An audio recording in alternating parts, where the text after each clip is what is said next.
స్థితిలో ఉంది. విద్య, వైద్య, విమానయానం, నౌకాయానం, రైల్వేస్, ఆర్టీస్, what not, each and everything, all public సెక్టార్ని ప్రైవేట్ సెక్టార్ చేస్తూ మొత్తం అంబానీలు, అదానీలు, కార్పొరేట్ శక్తుల్లో ఈవేళ కేంద్ర ప్రభుత్వం పెడుతుంది. ఏమిటి మీరు ఎలా చేస్తున్నారు? రాజ్యాంగ ఉల్లంఘన చేస్తున్నారు, రాజ్యాంగ హక్కులు కారాస్తున్నారు అని ఎవరైనా ప్రశ్నిస్తుంటే ఇది దేశ అభివృద్ధి కోసం, దేశ మనుగడ కోసం. యు మస్ట్ వెల్కమ్ సరళీకరణ. వరల్డ్ బ్యాంక్ ఆదేశాలు, ప్రపంచ బ్యాంక్ షరతులు లోబడి ప్రపంచ వాణిజ్య సంస్థ కూర్చుకున్న ఒప్పందాల వల్ల ఎన్ని మేము చేస్తున్నాం? బికాజ్ ది డెవలప్మెంట్ అంటూ చట్టాలు మేము తీసుకొచ్చాం రైతుల కోసమే అని చెప్తూ ఈవేళ కేంద్ర ప్రభుత్వం మరొకసారి భారతదేశ ప్రజానీకాన్ని వంచిస్తుంది. ఓ కేంద్ర ప్రభుత్వమా, మీరు తీసుకొచ్చినటువంటి ఈ రైతు చట్టాలు ఏమైతే ఉన్నాయో అవి మా రైతుల పాలిట వరాలు కాదు, మా రైతుల పాలిట శాపాలు, మన శాసనాలు. దయించి మీకు విజ్ఞప్తి చేస్తున్నాం, ఆ చట్టాలను ఇమ్మీడియట్గా మీరు రద్దు చేయండి అని గత సంవత్సరం కాలంగా ఢిల్లీలో దేశం నలుమూలల నుంచి చలనక, ఎండనక, వాననక అమోఘమైన మహత్తర పోరాటం చేస్తున్న ఆ రైతు నాయకులు ఎవరైతే ఉన్నారో, రైతాంగం ఏమైతే ఉందో, అటువంటి రైతాంగానికి సంఘీభావం ప్రకటించని ఇక్కడికి వచ్చిన ఈ నాయకులందరూ వాళ్లే. నేను సంఘీభావం ప్రకటించా. అందుకే ఈ మహామహులు, ఈ నాయకులు ఎవరైతే ఉన్నారో వాళ్ళందరికీ నా సినిమా చూపించాను. వాళ్ళ అభిప్రాయాలు దయచి మీరు వినండి. ఈ రైతన్న సినిమా, ఈ రైతు వ్యతిరేక చట్టాలను ఇమ్మీడియట్గా రద్దు చేసి రైతులకు మేలు చేయాల్సిందిగా నేను కేంద్ర ప్రభుత్వాన్ని విజ్ఞప్తి చేస్తున్నాను. అయ్యా నరేంద్ర మోడీ గారు, రైతులంటే నాకు చాలా గౌరవం చెప్తున్నారు మీరు. ఓకే, నిజంగా మీకు రైతాంగం మీద గౌరవం ఉంటే ఈ కరోనా కష్టకాలంలో గత 2 ఏళ్ల నుంచి మనందరం కూడా మాస్కులతో, శానిటైజర్లతో భయపడిపోయి, భయకంపితులైపోయి ఇళ్లకే పరిమితమైపోతే, ఏ మాస్కులు ధరించకుండా, ఏ శానిటైజర్లు రాసుకోకుండా, ఆరుగాలం కష్టపడి 3 పంటలు తీస్తూ మనందరికీ అన్నం పెడుతున్న అన్నదాత మీద మీకు నిజంగా గౌరవం ఉంటే వెంటనే ఈ 3 చట్టాలని రద్దు చేయండి, వాటితో పాటు విద్యుత్ సంస్కరణ చట్టాన్ని రద్దు చేయండి అనే నా విజ్ఞప్తే నా రైతన్న cinema. Yes yes, thanks my friends. ధన్యవాదాలు మిత్రులారా, మీ అందరికీ ధన్యవాదాలు. ఇప్పుడు పెద్దలు మాట్లాడతారండి, ఎందుకంటే వాళ్ళందరూ పోరాటం చేసి వచ్చిన వారు. అందరూ బుడ్డే శోభనాథేశ్వర గారు కానీ, ఆంధ్రప్రదేశ్ సిపిఎం హెడ్ నాయకులు శ్రీ మధు గారు కానీ, అలాగే కేంద్ర వ్యవసాయ నాయకులు శ్రీ మల్లారెడ్డి గారు కానీ, అలాగే చాడా వెంకటరెడ్డి గారు కానీ, సిపిఐ నాయకులు, తెలంగాణ రాష్ట్ర నాయకులు మామూలు సాగర్ గారు కానీ, బస్సే పద్మ గారు కానీ, వీళ్ళందరూ కూడా, కోదండరెడ్డి గారు గ్రేట్ రైతాంగ వీరుడైన, రైతాంగ నాయకుడైన ఆయన కానీ, అలాగే శ్రీనివాసరెడ్డి గారు రైతు పక్షపాత అయిన శ్రీనివాసరెడ్డి గారు, ఎక్స్ఎంఎల్సి టిఆర్ఎస్ వారు కానీ, అలాగే the people's ballet, the best communicator in the world Paul Robeson and Gaddar, the living legend Gaddar అన్న కానీ, అలాగే ఈవేళ గోరెటంకన్న, కేసీఆర్ గారికి నేను సెల్యూట్ చేస్తున్నా. మా కళాకారులని, మా కళారంగాన్ని, యావత్ కళా జాతిని కూడా మీరు గోరెటంకన్కి ఎమ్మెల్సీ ఇచ్చి గుర్తించి గౌరవించినందుకు సెల్యూట్ టు కేసీఆర్ గారు. అలాంటి మన ఎమ్మెల్సీ ఓ ప్రజా వాగ్గేయకారుడు, మామూలు కవి, మహాకవి గోరెటంకన్న, గద్దరన్నకి అసలు సుసలు వారసుడు గోరెటంకన్న వారు కానీ, అలాగే న్యూ డెమోక్రసీ నాయకులు శ్రీ గోవర్ధన్ గారు కానీ, ఎందరో ఉన్నారు. మన వెంకన్న గారు కానీ, వాళ్ళందరూ కూడా ఉద్యమంలో పాల్గొన్నవారు కాబట్టి, నా సినిమాను చూశారు కాబట్టి వాళ్ళ స్పందన తెలియపరచాల్సిందిగా నేను విజ్ఞప్తి చేస్తున్నా. ఫస్ట్, మాజీ వ్యవసాయ శాఖ మంత్రులు ఉమ్మడి ఆంధ్రప్రదేశ్కి ఎన్టీ రామారావుకి అత్యంత ప్రీతిపాత్రులు, చౌదరి చరణ్ సింగ్ గారికి శిష్యుడు, ఎన్టీ రంగ గారి శిష్యుడు, మామూలు నాయకుడు కాదు, ఉడ్డే సామనాథ్ ఈజ్ నియర్లీ 80. కరోనా కష్టకాలంలో కూడా కరోనా సోకినా సరే ఢిల్లీ వెళ్ళి రైతాంగంతో ముచ్చటించి వాళ్ళకి సంఘీభావపడించి మళ్ళీ ఆయన డబ్బులు పంపించి still is fighting such a great రైతాంగ వారియర్ శ్రీ ఉడ్డే సామనాథ్ మాట్లాడవలసిన కోరుతున్నాను. దేశం అవడానికి ప్రధాన కారకులు సోదరులు ఆర్ నారాయణమూర్తి గారు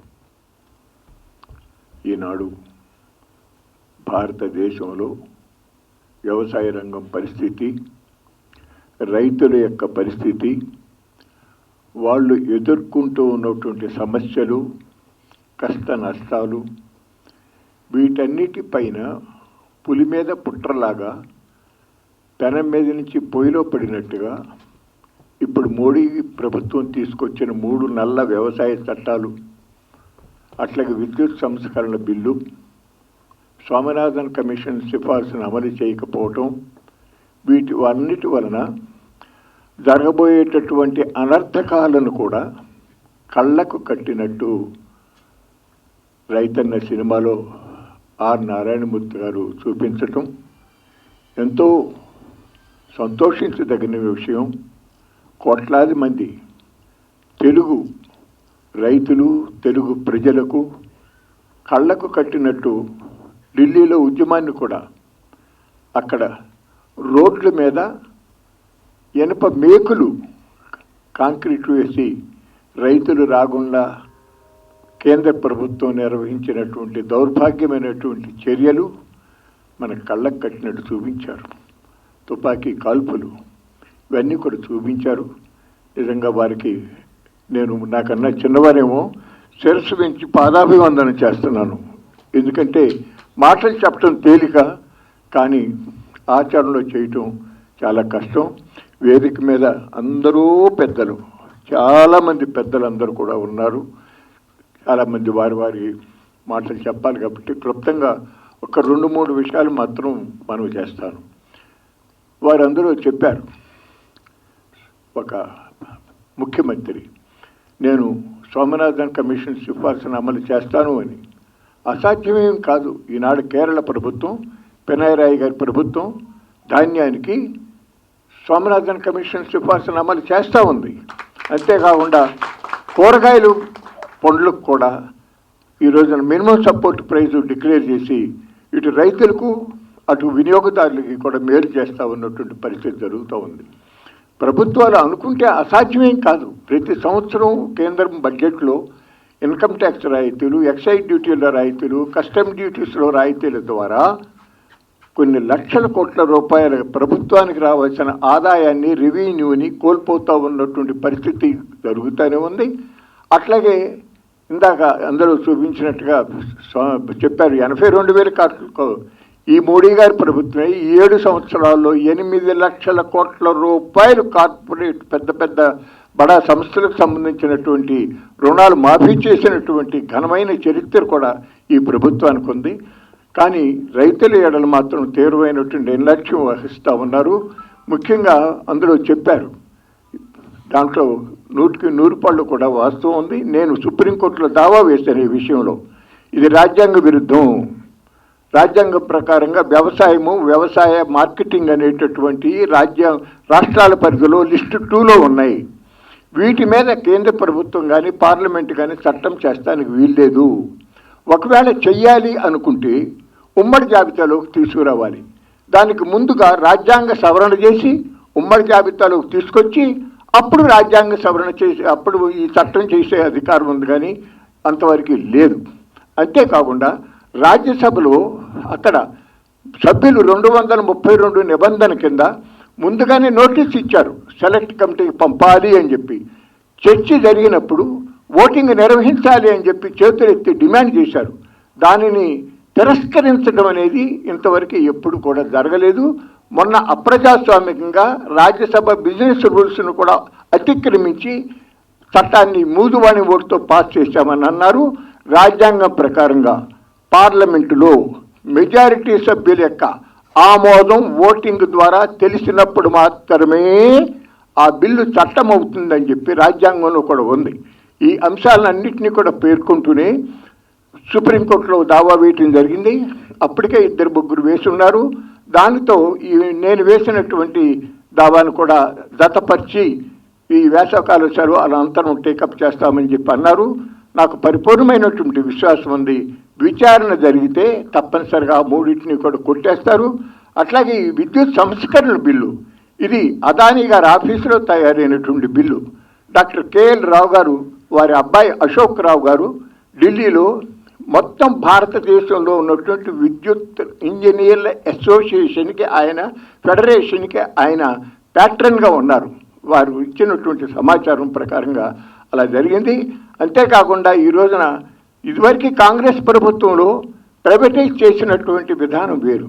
మెజారిటీ అధికారం అంతా మెజారిటీ షేర్ హోల్డింగ్ గవర్నమెంట్ కింద ఉంచుకుని కొద్ది షేర్లని కొద్ది పర్సంటేజీని ప్రైవేటైజ్ చేసి దాని మీద పెట్టినటువంటి పెట్టుబడిలో కొంత భాగం తీసుకుని తిరిగి రాబట్టుకుని ప్రణాళికల్లో అభివృద్ధికి ఖర్చు పెట్టాలనే విధానంగా వాళ్ళు అమలు చేస్తే, ఇవాళ ఈ ప్రభుత్వం బుక్ వాల్యూ ప్రకారంగా స్ట్రాటజిక్ సేల్ అంటే మొత్తం అమ్మేస్తా ఉన్నటువంటి పరిస్థితి జరుగుతూ ఉంది. మన నారాయణమూర్తి గారు చెప్పినట్టుగా అవే కాదు, ఆఖరికి డిఫెన్స్ ఆర్డినెన్స్ ఫ్యాక్టరీలను కూడా అమ్మేసేటటువంటి దౌర్భాగ్యమైన పరిస్థితి కూడా జరుగుతుంది. ఇవన్నీ మీరు చూస్తూనే ఉన్నారు. తప్పనిసరిగా ఈ విద్యుత్ సంస్కరణ బిల్ అనేటటువంటి తెచ్చింది అదాని సంస్థలకి కట్టబెట్టడానికి అని మీకు మనవి చేస్తున్నా. లక్షల కోట్ల రూపాయలు విలువైనటువంటి డిస్కామ్ ఆస్తుల్ని కారు చౌకగా అదానికి కట్టబెట్టబోతా ఉన్నారు. అట్లాగే ఇప్పుడు ఆల్రెడీ 24 కోట్ల మీటర్లు ఉండగా 25 కోట్ల స్మార్ట్ ఎలక్ట్రిసిటీ మీటర్లని 1,25,000 కోట్లతో ఖర్చు పెట్టాలని కేంద్ర ప్రభుత్వం చేస్తూ ఉన్నటువంటి ప్రయత్నం. ముఖేష్ అంబానీ గారు ఆ మ్యానుఫ్యాక్చరింగ్ చేసేటటువంటి ఆ ప్రీపెయిడ్ స్మార్ట్ ఎలక్ట్రిసిటీ మీటర్లు వాళ్ళకి దాదాపు 24,000 కోట్ల రూపాయలు లాభం కట్టబెట్టడానికి చేస్తూ ఉన్నటువంటి బిల్లుని మీకు మనవి చేస్తున్నా. అందువల్లనే భారత రైతాంగం 7 మాసాలకు పైగా రాజీ లేనటువంటి పోరాటం చేస్తూ ఉంది.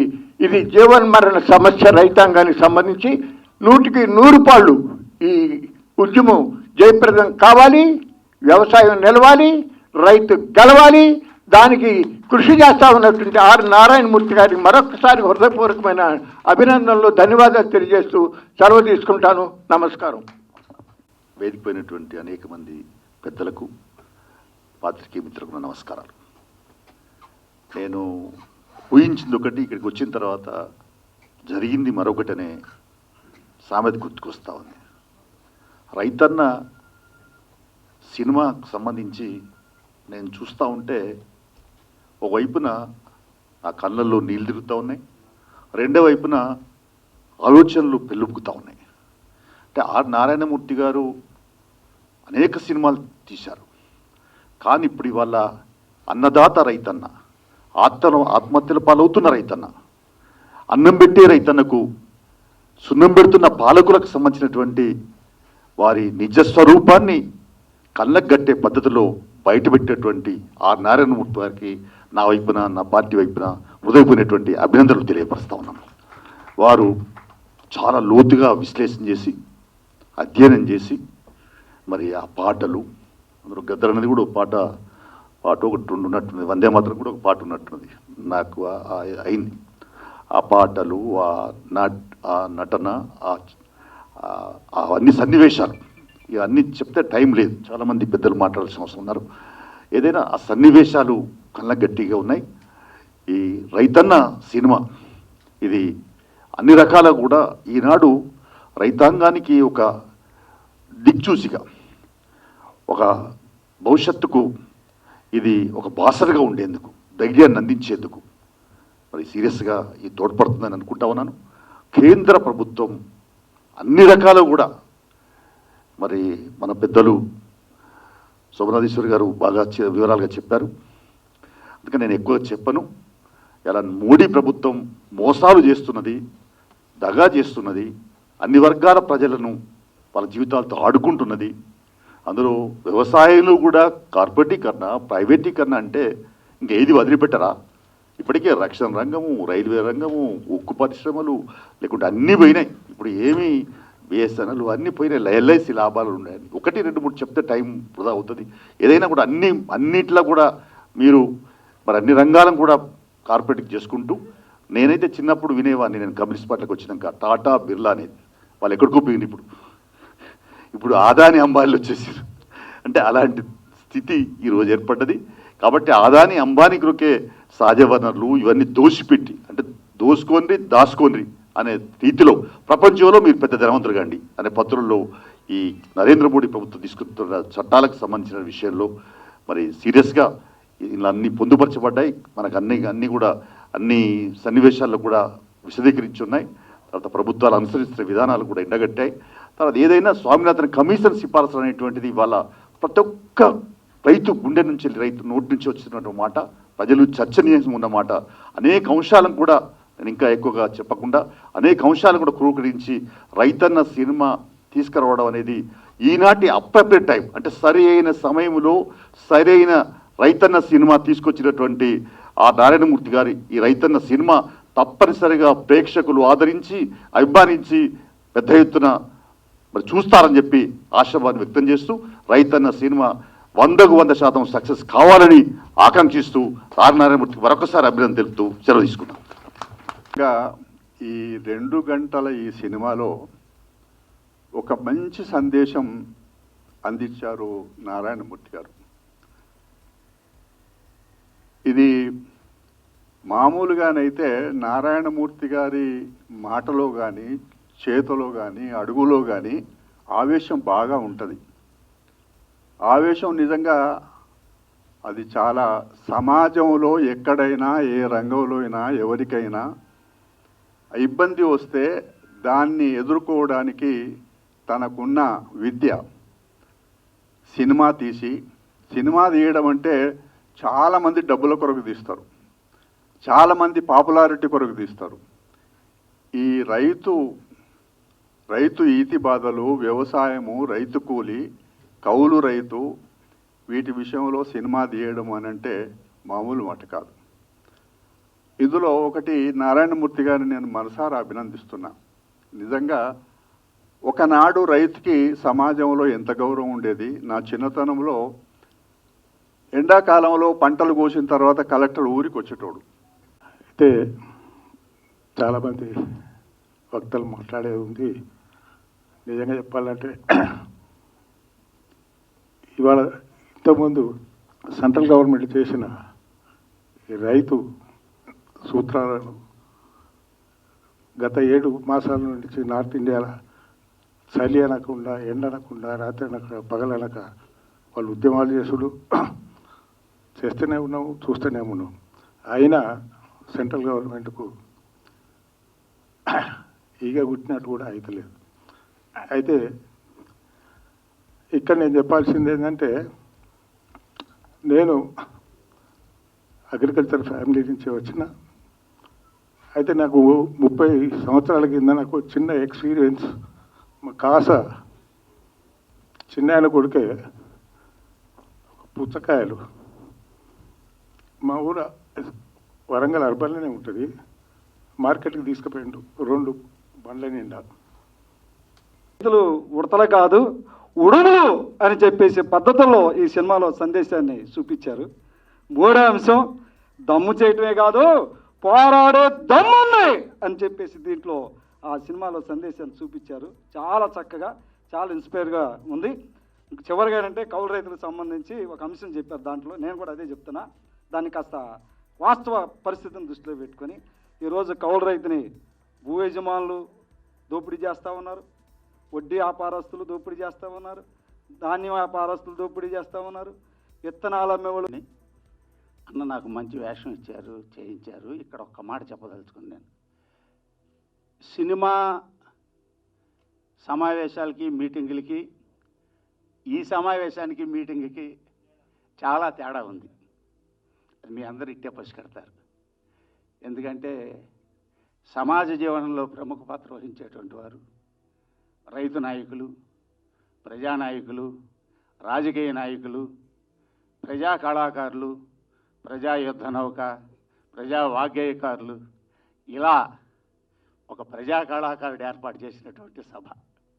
ఈ కలయికతో ఈ సభకి ఆ ప్రత్యేకత రావడానికి 1-2 విషయాలు చెబుతాను నేను చెప్పి. ఎందుకంటే సినిమా గురించి, ఉద్యమం గురించి, మరి రైతాంగానికి వ్యతిరేకంగా వచ్చినటువంటి వాటి గురించి అందరూ పెద్దలు మాట్లాడారు. భారతంలో యక్షుడు ధర్మరాజుని అడుగుతాట, గుణాలన్నింటిలోకి గొప్ప గుణం ఏదయ్యా అని. ధైర్యం అంటాట అతను. అదేంటయ్యా మామూలు శాంతగుణమో క్షమాగుణమో ఇట్లాంటివి గొప్ప అని చెప్పాలి, కానీ ధైర్యం చెప్పేవేంటంటే ధైర్యం ఉన్నవాడే క్షమిస్తాడు, ధైర్యం ఉన్నవాడే దానం చేస్తాడు, ధైర్యం ఉన్నవాడే ఏదైనా చేస్తాడు, అందుకని ధైర్యం చాలా గొప్పదయ్యా అన్నిటికంటే అన్నట్ట. అలాంటి ధైర్యం ఆర్ నారాయణమూర్తి అన్నలో ఉంది. అది నేను చెప్పదలుచుకున్నది. ఎందుకంటే ఒక ప్రముఖ కవి, నాకు మంచి మిత్రుడు, రచయిత, ఆయన వాళ్ళు వచ్చారు కానీ వెళ్ళిపోయారు, సుద్దాల అశోక్ తేజ్ గారు. ఆయన ఒకసారి మాట్లాడుతూ ఆర్ నారాయణమూర్తి గారి సినిమాలు కాలనాళిక లాంటివి అని ఒక ప్రసంగంలో చెప్పాడు ఆయన. అంటే ఈ భారతదేశంలో కానీ ఇక్కడ మన ప్రాంతంలో కానీ జరిగినటువంటి ఒక ఉద్యమాల్ని ఎవరైనా రీసెర్చ్ చేయదలుచుకుంటే ఆర్ నారాయణమూర్తి గారి సినిమాలు వరుసనే చూస్తుంటే ఇక్కడ జరిగినటువంటి ఉద్యమాలన్నీ కూడా వాటికి కనపడతాయి. ఇదొక కాలనాళిక లాంటిది అయింది అని నేను అది నాకు అట్లా గుర్తుంది. చాలా గొప్పగా చెప్పాడు ఆయన ఆ రోజు. నేను చెబుతాను, అనుకుంటే విషం తప్ప రసం లేదు, ఆవు నెయ్యి అనుకుంటే పంది కొవ్వు వెగట, అల్లం వెల్లిపాయ కల్తీ, కొబ్బెర గసాలు కల్తీ, పాలు నీళ్ళలోన కల్తీ, పచ్చడి ప్యాకెట్ల కల్తీ. ఈ పాట అన్నరాయిచి పాడించినాడు. తర్వాత ఇందులో గొప్ప పాట ఉంది. ఆనాడు ఒక్క మేనిఫెస్టోకు ఒక లైన్లతో ఉద్యమం వస్తుంది ఎప్పటికి కూడా. దుక్కులు దున్నే రైతు సేతులకు బేడీలెందుకు రోరన్న. ఇక ప్రశ్న అంతే. ఈ ప్రశ్న యుగాల కొద్దీ రాజ్యం మీద ఆధిపత్యాల మీద వేసిన ప్రజా వారసత్వ పద్ధతి. ఆ ప్రశ్నలకు నిలువెత్తు రూపం అయి చిత్ర సినీ రంగంలో ఉన్న ఆంతరంగానికి బాహ్యానికి తేడలేని గొప్ప నటుడే కాదు, అంటే అన్న ఉండే స్వభావం ఈ గొప్ప మానవతావాది. ఆయన నారాయణమూర్తి ఆయన ముందు కంటే ఆయన వెనక పొగడడం మాకు ఇష్టం. ఆయన ఎందుకంటే ఆయన అలాంటి ఈ సినిమాలో, అంటే ఈ సినిమా గురించి నేను మాట్లాడిన గదరం ఉన్నప్పుడు అసలు మాట్లాడిన పెద్దలందరూ ఒడ్డే శోభన దృష్టిలో ఉండే పెద్దలు, కోదండ రామరెడ్డి లాంటి వాళ్ళు, పాదాబంధనం, నేను చాలా సభలు ఉన్నారు. ఆ మాట ఉన్న నారాయణమూర్తి అంటే వాళ్ళ హృదయంలో ఎక్కడో ఒక వేదన, ఒక చీకటి, ఒక బాధ అలుముకుంటే ఈ సినిమా చూసిన తర్వాత కన్నీళ్ళు వస్తాయని ఆ మాట అన్నారు. వాళ్ళ హృదయం నుంచి వచ్చింది. ఈ సినిమాకి సర్టిఫికేట్ అది. నేను ఎందుకంటే ఇక్కడున్న వేదిక పైన అంతా కొందరు తప్ప అందులో నేను మా అన్న గద్దరనే ఉన్నప్పుడు మేము మాట్లాడాను. అయితే సినిమా నారాయణమూర్తి అన్న ఎప్పుడు ఈ సినిమాలో పౌరాణిక నటులు చీమకుర్తి నాగేశ్వరరావు పాత్ర వేయాలంటే 2 రోజులు అందరిని మర్చిపోయి మందే ప్రపంచాన్ని మర్చిపోతారు, హరిశ్చంద్రులే కావాలని. ఇవాళ ఈ సినిమాలో రైతు జీవితంలో నారాయణమూర్తి అన్న మిగతా సినిమాలకు భిన్నంగా గొప్ప నటనే కాదు, ఆయన నటన గురించి మనకు పెద్దలు చెప్తారు, అంత వేరు. మన కన్నీళ్లు పెట్టింది ఆయన పాత్రనే. అట్లే కాదు, ప్రతి పాత్ర కృష్ణేశ్వరరావు మొదలుకొని ఆ విలన్ల మీద మనకు ఎంత కోపం వస్తుంటే వాళ్ళు అద్భుతంగా వాళ్ళ నుంచి నటన రాబట్టినాడు. విలన్ కానీ, ఆ పిల్లోడి పాత్ర కానీ, ఆ మంత్రి, ఆ పాత్రల ఔచిత్యం, నాటకీయత అనేది చాలా విషయాలు తెచ్చిన నారాయణమూర్తి నాకు పైకి కనపడేది ఒక రూపం. ఎక్కడ కూడా ఒక్క నిమిషం కూడా ఈ సినిమాలో మనకు బోరు కానీ రిపిటెన్స్ అని అమ్మ అన్నది ఆ పునరుక్తి లేదు. అంత మంచి సినిమా ఇది. తర్వాత దేశంలోని చట్టాలు చాలా సాంకేతికమైన అంశాలు, చట్టాలు, స్వామినాథన్ కమిటీ, ఈ పరిభాష అంతా కళాత్మకమైన ఒక సెల్యులాడ్ పైన ఒక కళా ప్రదర్శన, కళాఖండంలో ఇముడ్చాలంటే చాలా కష్టసాధ్యమైన పని.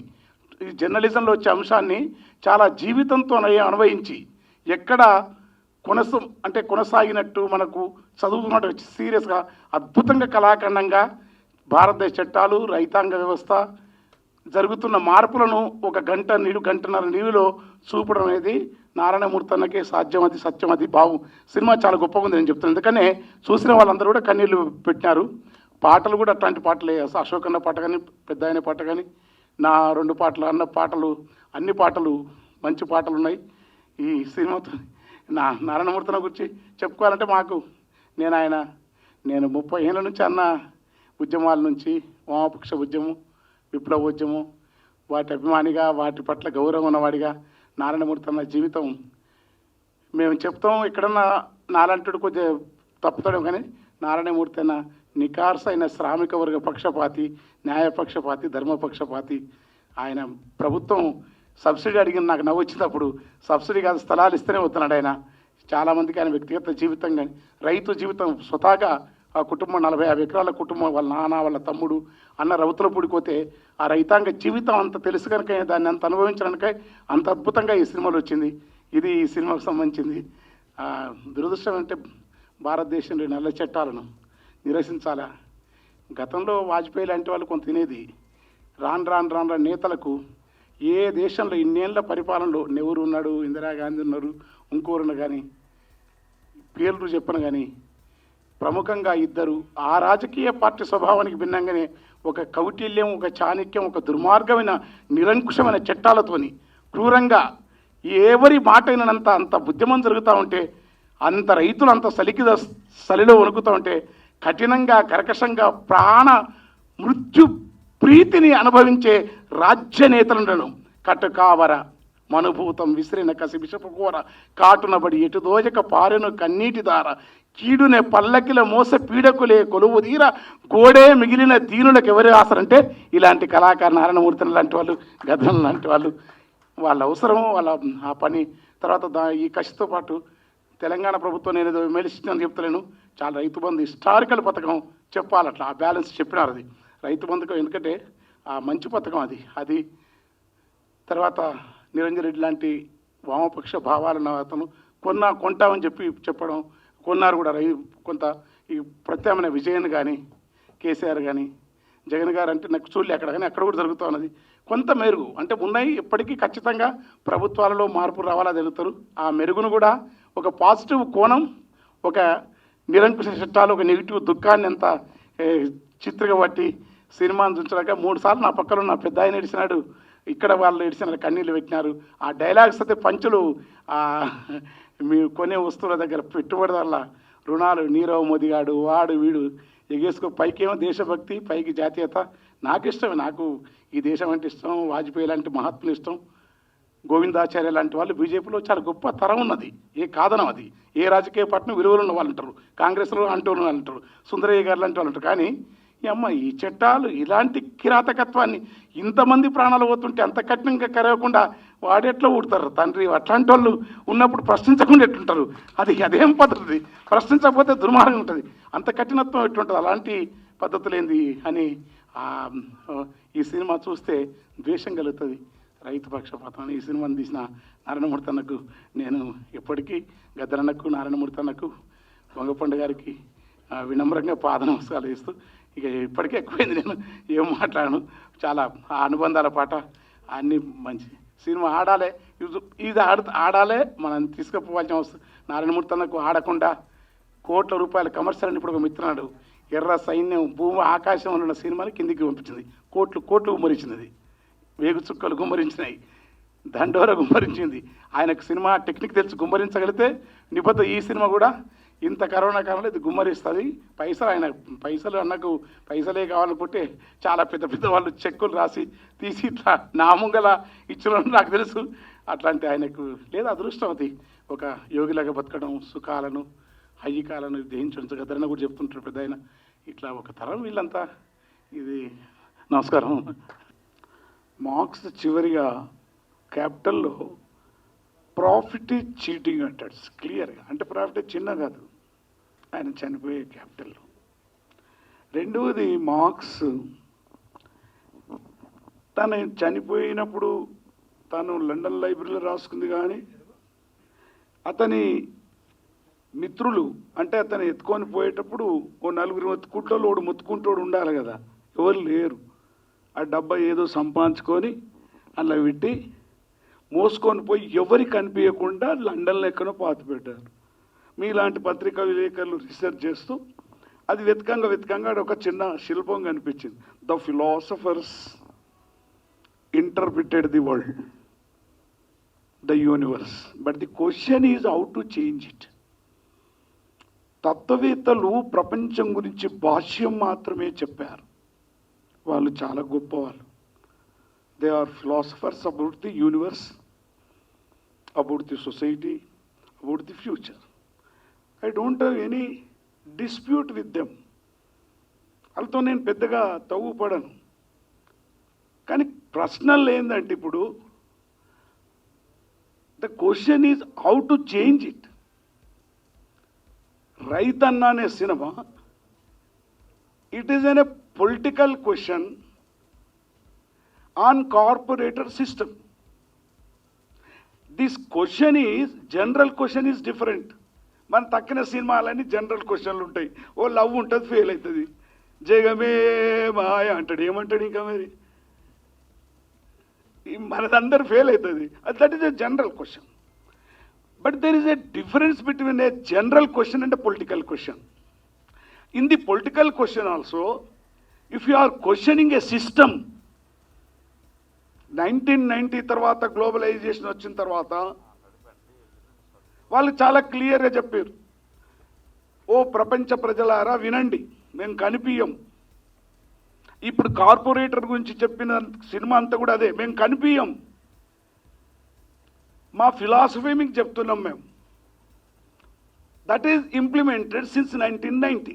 వచ్చిన తర్వాత ఇంప్లిమెంట్, దట్ ఈజ్ గ్లోబలైజేషన్ అన్నాడు. చాలా ముద్దు పేరు పెడతారు మన చట్టాల గురించి అన్న చెప్పినట్టు. మీరు ఏమన్నా నమ్ముకోర్రా భయ్ అన్నట్టు, మనకు డిస్ప్యూట్ పెట్టడానికే. అవును ఏమయ్యా మంచిగానే అన్నాడు కదా, నువ్వు ప్రొడ్యూస్ చేసింది ఏమన్నా నమ్ముకో అంటే, నేను వంకాయలు పండించింది ఢిల్లీ తీసుకుపోయే వరకు ఉంటాయావా? There is the problem. కాబట్టి వాళ్ళు చాలా క్లియర్గా చెప్పారు, నేను అంతా చెప్పదలుచుకోలే, చాలా క్లియర్గా చెప్పారు. Market is my philosophy, very clear. మార్కెటే నా ఫిలాసఫీ, నాకు తత్వశాస్త్రం ఏం లేదు. నువ్వు ఏ ఇజమన్నా చెప్పుకో. నేను సెకండ్ ఏం చెప్పిండు, cheap labour is my mother country. నాకు జన్మభూమి జన్మభూమి ఏం లేదు, cheap labour is my mother country. Third ఏం చెప్పిండు, profit is my god. So this ఫిలాసఫీని ఒక సినిమాలో కానీ ఒక ఫామ్లో కానీ ఒక రూపంలో చెప్పాలి. So this Raithanna film, it is a political question on the system.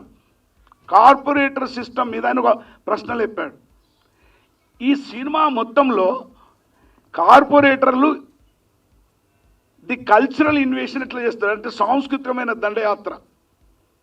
Very clearly grams and Ambedkar says, పాలక వర్గాల యొక్క అధికారం పౌర సమాజం భావాలలో ఉంటుంది, ఆ భావాల్ని మార్చాలి. That is the film.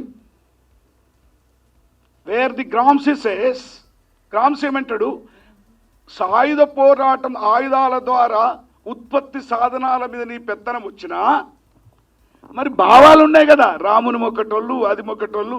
ఇప్పుడు సీత గురించి మాట్లాడిస్తారు డిస్కషన్లో. అందుకేమన్నాడు, పాలక వర్గాల యొక్క రాజకీయ అధికారం పౌర సమాజం భావాలలో ఉంటుంది, ఆ భావాల్ని మార్చాలి. That is the film. మనం అందరం కూర్చున్నాం ఇక్కడ, ఆల్ ది మొత్తం ఫిలాసఫీ అయిన వాళ్ళు. అంటే పౌర సమాజంలోకి అది వెళ్ళాలి, అప్పుడు అది భౌతిక శక్తిగా మారుతుంది. సో అందుగురించే నేను ఒక 8 నెలల నుండి సిక్కున్నా, నువ్వు ఎక్కడున్నావు అని అడుగుతా, ఏం తిన్నావు అని అడుగుతా, ఏడున్నావని అడుగుతా, చెప్పడు. నువ్వు మా ఇంటికి రావా అంటే అడుగుతా, రాడు. సొంత ఆస్తి లేనోడు Narayanamurthy. That is what. Nobody will question. ఇల్లు లేదు, ఇంతో చిన్నదో పున్నదో, ఇంతో ఎడ్డిదో గుడ్డిదో, సొంత పెన్లం ఉండాలి కదా, పెన్లాం లేదు, ఆ సూటు లేదు, ఓ బూటు లేదు, ఒక బండి లేదు. నటిస్తాడా? సినిమాలు నటించినాడు ఉట్టిగంటే నడుచుకుంటూ పోతుంటాడు. అరే ఏడున్నావు రావా అంటే ఒక్కని అడిగిన ఒక మిత్రుడిని. అంటే ఐఎమ్ టెల్లింగ్ టు ది పత్రికలకు మీకు అందరికి చెప్తున్నా, ఒక వ్యక్తిత్వం లేకుంటే ఇట్లా ప్రశ్నించి ఇట్లా సినిమాలు తీయలేరు. తాను నమ్మిన సిద్ధాంతం కోసం తన చివరి నెత్తురుబట్టును దారపోసిన వాడే చరిత్రను మార్చాడు. వాడే పులిలోకి పోగలిగిండు, వాడే సముద్రంలో దుంకగలిగిండు, వాడే తుపాకులకి నడవగలిగిండు, వాడే పైసలు నా చేతి మీద మైల పోని చల్లగలిగాడు. Who will change the society? తాను నమ్మిన సిద్ధాంతం కోసం తన చివరి నెత్తురు బట్టును దారిపోయడానికి సిద్ధంగా. ఎక్కడున్నవా అంటే చెప్పాడు. తర్వాత నాకు తెలిసింది ఏంటంటే, హైదరాబాద్లో ఇంటి కిరాయి కట్టలేక 50 కిలోమీటర్ దూరంలో పోయి ఇల్లు కిరాయి తీసుకుంటు. That is Narayanamurthy.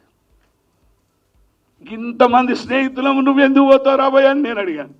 అందుకే మిత్రులారా, చాలా రోజులైంది పాడలే. ఈ శబ్దం కూడా ఒక విప్లవమే. ఎస్, భౌతిక శక్తిగా మారింది. పాడేం లాభం ఆడేం అనుకుంటా, అదొక భౌతిక శక్తిగా మారాలి. అందుకే నేను అక్కడి నుంచి అంబేద్కర్ దాకా ఇక్కడ దాకా మీకు కోట్ చేశాను చాలా. అన్నకు చాడతోటి వీళ్ళందరితోటి ఎప్పుడు కలుస్తుంటా, మాట్లాడుతూ.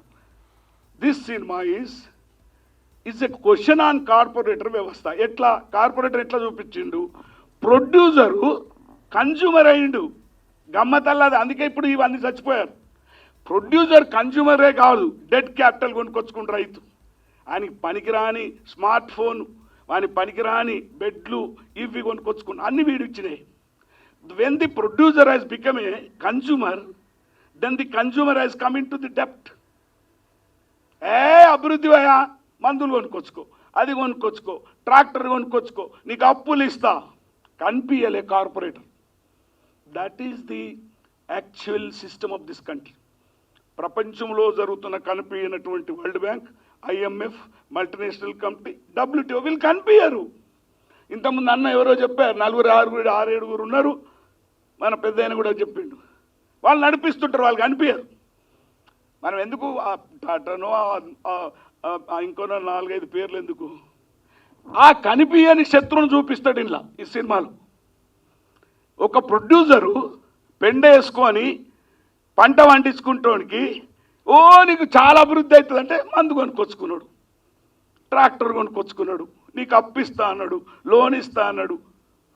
So when the producer has become a consumer, the consumer has entered into the international డెప్ట్, then he went to die. దాని పరిష్కారం చావడానికి పాలకుడు కూడా దాన్ని సాల్వ్ చేయలేకపోయాడు. ఆయన ఫిలింలో క్లియర్గా చెప్పాడు, 70% రైతాంగం ఉన్నప్పుడు, 80% రైతాంగం ఉన్నప్పుడు, 20% ఇండస్ట్రీ ఉన్నప్పుడు, నీ పాలసీస్ అన్నీ ఇక్కడ నుండి వీళ్ళని పైకి లేపుతావా, ఇటున్నోళ్ళను డెప్ట్ చేస్తావా? పోని మానవీయంగా ఆలోచించుదాం. బువ్వ పెట్టేటోని ముందు బతికించుకుంటావా, ట్రాక్టర్ చేసేటోని ముందు బతికించుకుంటావా? అరే ఇదేమన్యాయం. అదేంది ఎంకన్నా లక్షాధికారైన, అది లక్షాధికారైన లవణమన్నమే కాని మెరుగు బంగారం. లక్షాధికారైన లవణమన్నమే కాని మెరుగు బంగారం భూమింగపోడు, విత్తమార్జన చేసి విర్రవీగుట కాని కుడువ పెట్టిన ధనము కుడువబో సోడు సుదకు. మా మోడీకి ఎప్పుడు అర్థం రైతం. ఇప్పుడు రైతన్న సినిమా చెప్పినట్టు మోడీకి ఎప్పుడన్నా యాది ఎందుకు రాదువా? కనిపించగానే బువ్వ కనిపించే, నోట్లో పోయగానే ఛాయ్ కనిపించే, నిద్ర రాకపోతే ఏమో తాగుతాడో లేదు, ఇంత మందు తాగితే ఆడ కనిపించే సారా మనకందరికి. అందుకే ఇక్కడ చాలా మంచి చెప్పాను. సో మిత్రులారా, ఒక వ్యక్తులు కాదు, he has become an institution in industry. That is my personal opinion. నేను ఈ మొత్తం ఈ ప్రపంచాన్ని, దేశాన్ని, ఈ రాష్ట్రంలో ఒకే పాటను 28 భాషలు పాడేవాళ్ళం. 32 మంది కళాకారుల్లో 2 బతుకున్నాం. That is our history. 32 మంది కళాకారులు 1970లో పాడుతూ రోడ్డు మీద వెళ్ళిపోయినప్పుడు, ఇండస్ట్రీస్ ఉన్నాయి, సినిమాలు ఉన్నాయి, మీడియా ఆఫ్ కమ్యూనికేషన్ ఉన్నప్పుడు 32 మందివి 4-5 అమ్మాయిల భీములో 2 బతుకున్నాం. తో ఎంత గొప్పవాడంటే ఈ 32 మందిలో 30కి అన్నం పెట్టినటువంటి మహానుభావుడు. That is what. ఏదో రూపంలో అంటే నేను ఇక్కడ ఎందుకు చెప్తానంటే, మనిషికి ఒక కమిట్మెంట్ లేకుంటే ఇలాంటి సినిమాలు తీయడు. ఒక కమిట్మెంట్ ఉంది కాబట్టి ధైర్యంగా తీసింది కాబట్టి కార్పొరేటర్ వ్యవస్థని ప్రశ్నించినటువంటి సినిమా రైతన్న. ఓ ప్రొడ్యూసరు కన్జ్యూమర్ మధ్య జరిగినటువంటి, లేకుంటే ఎందుకు లోన్ ఎందుకు తెచ్చుకున్నాడు, మందులు ఎందుకు కొనుక్కొచ్చుకున్నాడు, రైతు పెండేసుకొని ఇంత కాలబడి వస్తుండే కదా. So this is the actual the imperialism యొక్క మ్యాథ్స్. అది అర్థం కాదు. అక్కడ చిక్కుకొని ఉంది భారతదేశం, అక్కడ చిక్కుకొని ఉంది వ్యవస్థ. సో మిత్రులారా, పత్రికా విలేకరులారా, తో చేంజ్ చేయాలి కదా. నేను చాలా రోజుల నుంచి పాడలే. మా చాడన్నకి చెప్పిన, ఏదో స్టాచ్యూ ఇనాగ్రేట్కి రమ్మంటే రాలేదే, నీ దండం పెడతా చూస్తాను. ఇప్పుడు ఏం చెప్దామంటే రిలే పరుగు అని ఉంటుంది, పత్రికా విలేకరు అలా రాసేయండి. రిలే పరుగు అంటే ఈ జెండాను తీసుకొని ఉరికి ఇంకోరికి ఇవ్వాలి. నేను అట్లా చేస్తా. ఈ సినిమాల వాడిన అశోక్ కానీ మా వాళ్ళు ఇంకన కానీ నేను కానీ మేము సినిమాలో వాడింది ఇప్పుడు సెన్సార్ అయింది కదా, అదే వాడతాం. దుక్కులు దున్నిన రైతు సేతులకు బేడీలెందుకు రోరన్న, ఆ మొక్కలు నాటిన కూలీలనెందుకు జైల్లో పెట్టినరో రాయన, మాటలు రాని రైతు కూలిపై లాటి దెబ్బలేలా. This the question. అది ఏమంటారు? వాళ్ళకి ఎప్పుడు రోజు మండది పంట, 6 నెలలకు కానీ ఇక అది నిండిందనుకో కోడలకు పెళ్ళానికి బామ్మర్దికి టెలిఫోన్ చేస్తాడు, ఓయ్ ఆడికి రా పలాన్ దగ్గరికి అంటే ఈదులకు రమ్మంటాడు. తో చాలా క్లియర్గా చెప్పాడు సినిమాలో, వ్యవసాయము దండుగ కాదు, వ్యవసాయము పండుగ. కాబట్టి ఇక్కడ ఉన్న వాళ్ళకి అందరికీ నిర్మాణాలు ఉన్నాయి. నేను ఇప్పుడు ఒక కళాకారుడు కానీ ఇది కానీ పాడలే. అయితే ఈ సినిమాను ప్రజల దగ్గర తీసుకెళ్ళడానికి నేను ముందే చెప్పినట్టు హౌ టు చేంజ్ ఇట్ అంటే ఇది ఎట్లా చేంజ్ చేయాలి. ఢిల్లీకి పోవడమా, పల్లెలో ఉన్న రైతాంగం దగ్గరికి పోవడమా, 2 ప్రోగ్రామ్స్ ఉన్నాయి. అన్నలాంటి పెద్దలు వెళ్ళారు. నేనేమంటున్నంటే ఒక ప్రాంతంలో మన సంఘాలన్నీ నిర్ణయిస్తే పల్లె నుండి పల్లెకు వ్యవసాయం దండుగ కాదు పండుగనే చెప్దాం అంతే. ఎక్కువ పెద్దగా ఎవరిని తిట్టడం ఎందుకు? Why should we question him? Absolutely we can question him. వ్యవసాయం దండుగ కాదు పండుగ అంటాడు. మావాడు పాట రాసి పడేసేస్తాడు గల్లీసినోడు. అరే ఏం బండి ఎక్కుర్రా యువకుల్లారా, మా వ్యవసాయ బిడ్డల్లారా, పరీక్షలు రాసి సావకుర్రా, గడ్డి పండిద్దాం. గడ్డి పండించుకొని ఈ దేశంలో బతకొచ్చు.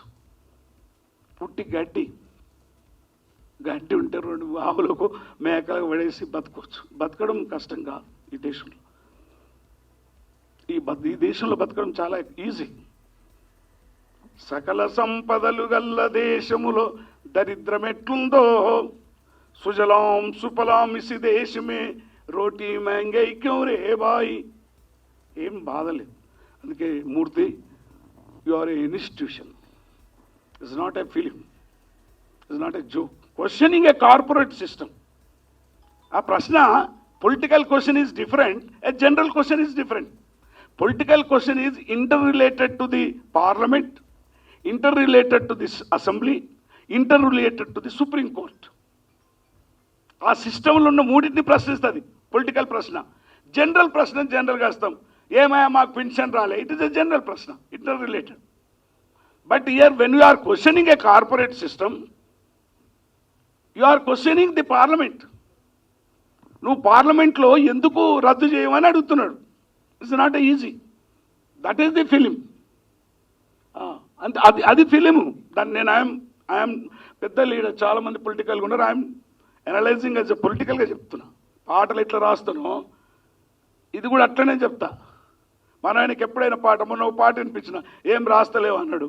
నేను ఎంత స్మార్ట్గా ఉన్నాను మామ, నాకు స్మార్ట్ ఫోన్ కొని మామ, సెల్ఫీ తీసుకొని ఫ్రేము కట్టుకొని అద్దంలో నిన్ను చూసి ముద్దు పెట్టుకుంటాను. అడవిలో ఉన్నదానికి నీకు సెల్ఫీ ఫోన్ ఎందుకే? స్మార్ట్ ఫోన్ 20,000 కావాలి నువ్వు అడవిలో అంటే అదంటుంది. ఈయన చెప్తున్నాడు, తప్పక కొనిస్తేనే పిల్ల, అప్పటిదాకా నీకు కోడి పెట్ట కొనిస్తా, గుడ్డుకు గుడ్డ అవుతుంది, పిల్లకు పిల్ల అవుతుంది, ముల్లెకు ముళ్ళ అవుతుంది, అప్పు తీరంగానే తప్పగా కొనిస్తా. ఎప్పుడు అడిగితే కిరికిరి చేస్తావు, మిడ్ నైట్ షో ఆన్లైన్లోన లైన్ కలుపుకోవచ్చట, బటన్ ఒత్తితే మటన్ ఇంటికి వస్తుందట, మిడ్ నైట్ షో చూసి గుడ్ నైట్ అనొచ్చట బావా అన్నది. That is corporator. That is corporator. That is the Raithanna film. అది చాలా బాధ అనిపించింది. మూర్తి ఎందుకు ఇంత బాధపడ్డాడు, ఇంత ఫస్ట్ షో అంతా కూడా ఇంత బాధ నొప్పించి చేత కాలేదు, ఆరోగ్యం లేదు, హాస్పిటల్లో ఉన్నా. నేను ఎక్కడ పోయినా పత్రిక వాళ్ళు వీళ్ళకేం చెప్పడం లేదు. 7 రోజులు హాస్పిటల్లో జాయిన్ అయినా నిమ్స్లో. అందరూ డాక్టర్ దయగలరు కాబట్టి పొద్దంతా ట్రీట్మెంట్, పొద్దు వీకంగా పారిపోతురు. నేను చెప్దామన్నా, ఇంకన్నా చెప్పిన కదా నీకు, ఇంకన్నా కానీ చెప్పిన ఇది ఇలా తప్పించుకుంటే ఎట్లుంటుంది రా అన్న. కుదరదు అన్నాడు. సో మూర్తి ఎక్కడో ఒక ప్రాంతం నుంచి అన్నలాంటోడు వచ్చి ఇనాగ్రేట్ చేస్తే అగైన్ నా గూసి గుంగడి గజ్జలు కట్టుకొని నడవలేను ఎక్కువ దూరం, ఎక్కువ మాట్లాడా. వ్యవసాయము దండుగ కాదు, వ్యవసాయము ఒక పండుగ. వ్యవసాయక దేశ ప్రజలారా మీరు చింత చేయకండి ఎన్ని చట్టాలు వస్తాయని అనే ఒకవైపు సినిమా ఇక్కడ రిలీజ్ అవుతుండగానే మరోవైపు ఆ సినిమాలో పాడిన కవులు ఉన్నారు. మా వాళ్ళు మన అతో అశోక్ ఉన్నాడు, అన్న ఉన్నాడు, నేనున్నా, మా బావ. ఆయన చూడగానే కన్నీళ్ళు వచ్చినాయి. మా బావ అంటే వంగపండు ప్రసాద్. యుద్ధం బుట్టను యుద్ధం అట్లా దుంకుతాడు. ఆయన చనిపోయాడు, అమరుడు జోహార్లు. సో వీళ్ళందరం ఉన్నాము కాబట్టి వీళ్ళు ఉన్నారు, అందరికీ నిర్మాణాలు ఉన్నాయి. ఒక దగ్గర స్టార్ట్ చేయండి. ఎస్, మీరు మొన్న చెప్పారు, ఒక దగ్గర స్టార్ట్ చేయండి. పల్లె నుండి పల్లెకు వ్యవసాయం దండుగా కాదు,